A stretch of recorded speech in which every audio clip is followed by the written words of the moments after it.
More tennis, and earlier this week, sports scene's Wang talked to ATP Shanghai Masters tournament director Michael Luevano, who talked about the challenges of preparing for the biggest men's tournament in China during the pandemic and his work with other events to help tennis resume in this country. Where does the Shanghai Tennis Masters stand right now? Is it a go or not go? Well, the Rolex Shanghai Masters has been working for the last months on, once again, on preparing for the different scenarios of staging an event during the pandemic.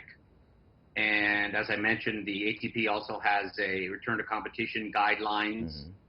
And we've also been working very, very closely with the Shanghai Sports Commission, and we'll be making major presentations to the Shanghai municipal government for a decision, hopefully by mid-July, on whether we can stage or not. What might be the daunting challenges still ahead to you at this stage, especially in the preparation for this upcoming event in Shanghai? If we're given the approval by the government to stage, our number one concern is the safety. All of our stakeholders, most importantly the fans, the players, all of the support staff need to be taken care of to have a safe and successful event.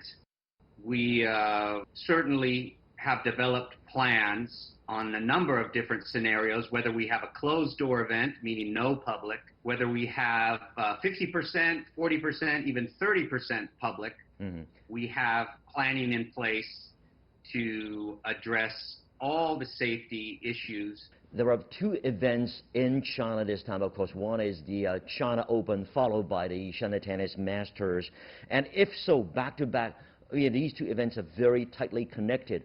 Are you trying to work out something with the organizing committee of the China Open? Because after all, we are striking for a win-win situation. We are certainly in close talks. We also do talks as a group with all the ATP tournaments directors, at least twice a week in the international group, if we're given the approval.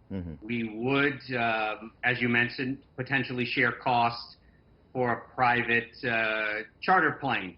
So we're all sharing a lot of ideas. We're all very hopeful that we can move forward. We think that tennis coming back, especially being staged in Asia, is very important to the world of tennis and would mean a lot for all the cities, the host cities, to show international tennis has returned to China.